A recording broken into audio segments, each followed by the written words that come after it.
Hi, Mark, and this week I'm going to read some news for you. And the first one, the title is After Brain Tumor Removed, Girl is Always Hungry. A Texas girl is fighting to stay healthy after complications from a brain tumor left her constantly hungry. Alex Shapiro, 12 years old, suffers from a rare condition called hyperthalamic obesity, where she constantly feels hungry no matter how much she eats. The removal of a benign brain tumor in 2011 resulted in damage to Alex's pituitary gland and an area in the hypothalamus, a part of her brain that affects how her body perceives signals from her digestive systems. Doctors stumble on potential bariatric surgery alternative. As a result, Alex is always hungry and has gained 140 pounds in 2 years due to her ravenous appetite and her decreasing energy level. Before the surgery, she weighed 51 pounds. Alex's mother, Jennifer Shapiro, said after the surgery her daughter was gaining 2 pounds every week, even on a strict diet of only 900 calories a day. It has been heartbreaking for her and for us, Alex's mother, Jennifer Shapiro, said on an online fundraising site. She cannot do the things she used to love. Shapiro said her daughter can no longer play with her brother or sister and had to be homeschooled this year due to her lower energy level and bullying at her school. She doesn't have any adrenaline either. She runs on low often, Shapiro told ABCnews.com. She can keep up for a whole day without taking a nap. The family is raising funds online to help get Alex medical treatment. In search of finding relief for her daughter, Shapiro reached out to Dr. Thomas Inge, a surgeon and professor of surgery and pediatry at Cincinnati Children's Hospital Medical Center in Ohio. Inge has studied how gastric bypass can help people with Alex's condition and runs an electronic database of pattern information, partly founded by National Institute for Health, for people diagnosed with hypothalamic obesity. He said that Alex's condition can be extremely frustrating because even when parents lock their refrigerator or lock their cabinet, their children will gain an astonishing amount of weight even if they have a restricted diet.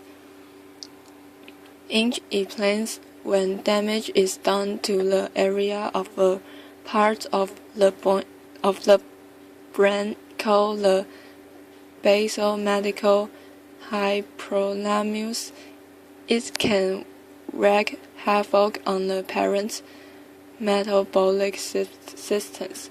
Although Inge says the area is no bigger than a grain of rice, if damaged, it can mean that the brain starts to get extra hunger signals from the gut that is incorrectly interpreted as a need to get more food. Inge points out that when most people eat an excessive amount one day, they will naturally want to eat less food the next day, or be more active as their body tries to regain balance. In the case of these kids, they can do that.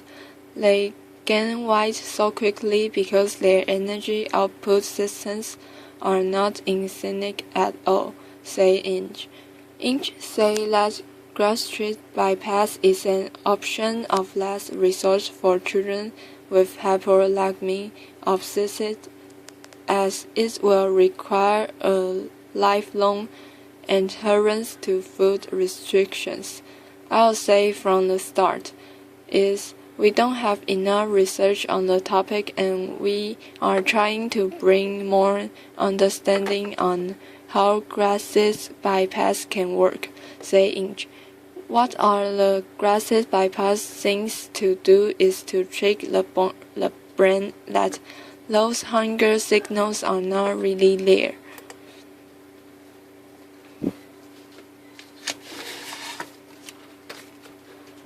Inge explains that the surgery appears to result in a decrease of appetite hormones produced by the gut that lead the brain to incorrectly think the patient is constantly hungry. Inge say that along with the physical health toll that results from hypothalamic obesity, there is a mental and social cost for patients. I do not remember at all any kind of fear factor with her, say Inge, of meeting Alex to discuss the surgery. I will say by the time these teenagers get to me, they have gone through so much in their own lives. I think a lot of soul searching happens before they got to my office. Alex's family say they have decided they want to go forward with the surgery and currently are raising money to help with medical costs. As of Monday, they have reached more than $71,000. Inge estimates it will take roughly $50,000 for the surgery and a year post-operative recovery and checkups. Man's 300-pound weight loss success story. According to a chaperone, the family's insurance company, Pre-Care and Human Military particularly turned down their claim, but the family is appealing. Officials at the insurance company did not immediately respond to a request for comment. Chaperone say if the insurance company does not approve the surgery, they will use the money from the online fundraisers to cover the cost. Chaperone say Alex understood the fact that the surgery might not work for her and that it would affect her for the rest of her life. She is also very excited and she wants to do it, we explained. It's going to be hard and it's going to be hard after the surgery, but she might get her life back, say Chaperone. She said that she is no worse off than she is now. She can't do anything now, so why not try something different? And this news is over. The next one, the title is Google is paid to partner with Audi to put Android in new cars. First came the smartphones, then came the tablet, but soon Google will be taking its Android operating systems and putting it in a much bigger package. The Wall Street Journal reports that Google plans to partner with Audi to develop Android-based software for new cars. Ron Matoya, the consumer advice editor for Edmunds.com, say that the two companies had worked together before. They already laid the foundation when they started to put Google Maps in the car, he told ABC News. The partnership is sort of a natural evolution. Carol Barrow, a senior analyst at Kelley Blue Book, adds that it's not just Audi's and Google's partnerships evolving, but the car itself. Even if you drive a lot, you still probably spend more time with your device than with your car, he said. The closer that they can make a car interface look like a phone's interface, the more quickly you will learn to use it and more at ease you will be. Google paves the way to a robotic future. The partnership is expected to be announced at the upcoming Consumer Electronics Show, held from January 7 to 10, 2014. Before Google and Audi declined to comment about the report. However, Audi's head of product strategy, Philippe Barbic, told the Wall Street Journal the news vehicles will inevitably need an operating system to meet a consumer's demand for apps. Apple announced a similar development earlier this year with ISOs in the car at their WWDC keynote in June. It makes a number of the functions of the iPhone appear on the car's screen, say Montoya, but it's still based on the phone, not on the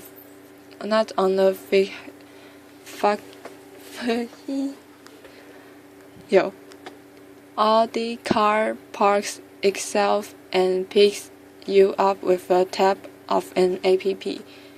For Barrier, the Audi deal is a sign of things to come. The automobile industry usually moves at a snail's pace compared to the consumer electronics, he said. I get the sense Apple, Google, and Microsoft as well, that all three of these companies are scrambling for partnerships. He added that if any one company is able to nab both GM and Toyota, its competitors will find it difficult to overcome.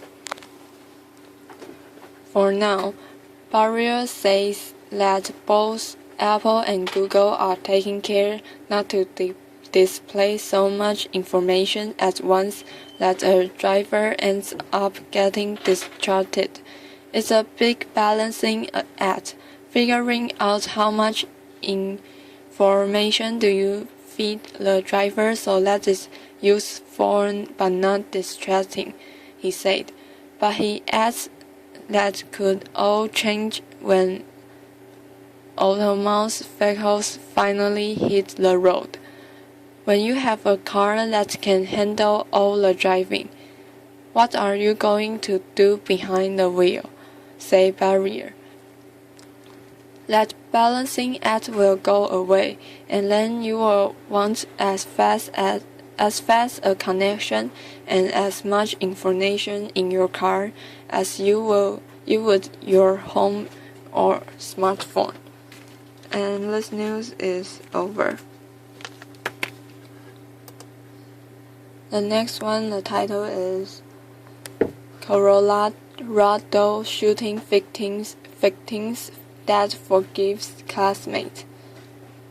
The father of a 17-year-old girl who was fatally shot at her suburban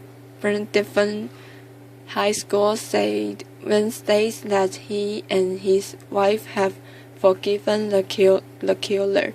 and he asked others to do the same. Michael Davis said at the memorial service for his daughter Claire that the killer was blinded by anger and didn't know what he was doing. My wife and I forgive Carol Pearson for what he did, Davis said. We would ask all of you here and all of you watching to forgive Carol Pearson. He didn't know what he was doing. Sheriff's investigators say Pearson shot Claire Davis at Arapahoe County High School on December 13th. She died 8 days later. Pearson, 18 years old, who was also a student at Arapahoe High School, killed himself after shooting Davis. Investigators say his target was a speech coach who had disappointed him, and Davis was a random victim. Some law enforcement officers have vowed not to use Pearson's name and have referred to him publicly as the murderer, but Michael Davis was conciliatory. The young man that shot Claire had a name. His name was Carol Pearson, Davis said, fighting back tears with his wife, Desiree, at his side. Davis said Pearson allowed himself to become filled with anger, rage, and hatred. The fact is that Carol was so blinded by his emotions, he didn't know what he was doing. Davis said his daughter's last words were to ask Pearson, "Oh my gosh, Carol, what are you doing?" That was her way to trying to illuminate the emotional darkness that had enveloped Pearson, Davis said. Pearson was carrying a shotgun, more than 125 shotgun shells, a machete, and 3 homemade fire bombs when he entered the school. Investigators say the school was quickly placed in lockdown and a shiftless deputy assigned to the school, James L. Englert, ran to confront him. Authorities said Pearson shot himself as Grand closed in. Sheriff Grayson Robinson has said Englert's actions to quickly confront Pearson prevented worse bloodshed. And this news is over. The next one, and the title is New Year's Twin Babies Born in Separated Years. As people around the world parted their way into the new year, 2 mothers gave birth of 2 of the last babies of 2013 and 2 of the first babies of 2014. While born just minutes apart, the twin babies entered the world in 2 different years.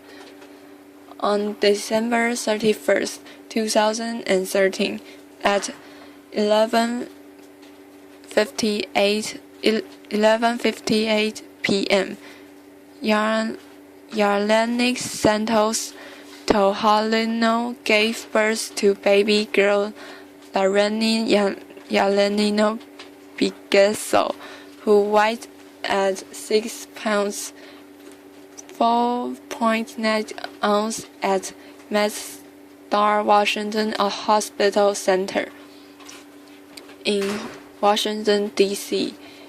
Soon after, her twin brother Brendan Ferdinando Bragasso was born on January 1st, 2014 at 12:01 a.m., weighing at 5 pounds 10.4 ounces.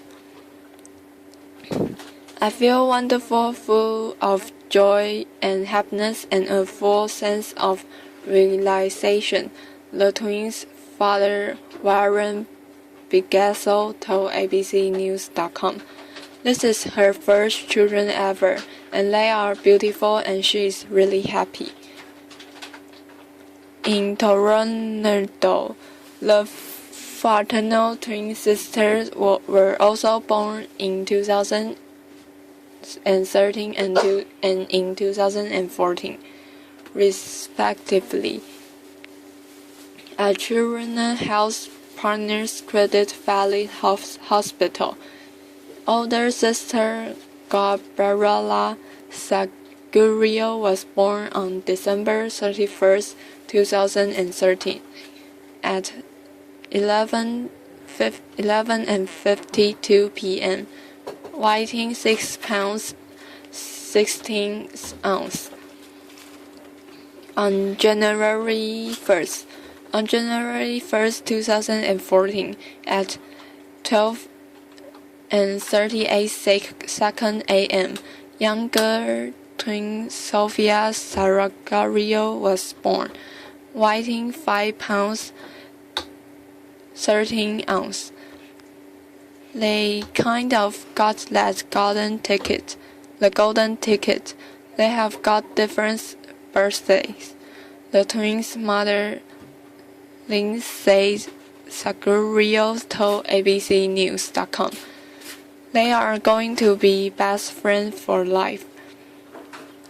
We really did celebrate New Year's Eve, Bagasso said.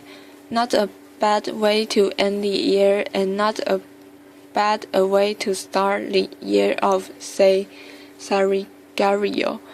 Both the mothers and babies are healthy and looking forward to going home. And this news is over. The next one, the title is Dolphins can get high on pufferfish, says Nature Show. Adventurous eaters may get a rush out of flirting with death by eating a piece of pufferfish, but dolphins may experience something completely different. Film makers at John Donner Productions recorded the dolphins snacking on the pufferfish for the documentary Dolphins, Spy in the Pot. After eating the pufferfish, the dolphins seems to enter a trance-like state. They were hanging around with their noses at the surface as if fascinated by their own reflection. John Donner, executive producer of the documentary, told International Business Times. It reminded us of that craze a few years ago when people started licking toadies to get a buzz. Downing and his crew discusses the cameras to look like animals the dolphins would normally run into, but the fake animal cameras weren't meant to fool the dolphins into thinking they were real, but rather to provoke their curiosity. This novel device tweaked the curiosity of the dolphin pods, encouraging the dolphins to let them into their lives, allowing them to capture behavior that has never been seen before. according to the production company's website. Dolphins' unusual feeding frenzies chases fish on land.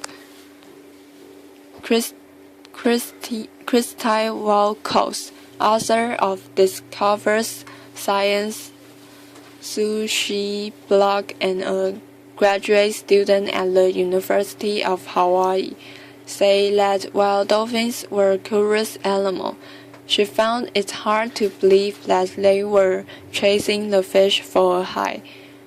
The puffer fish's tetrodotoxin shuts down nerve cells, but it doesn't cross the blood-brain barrier, she told ABC News.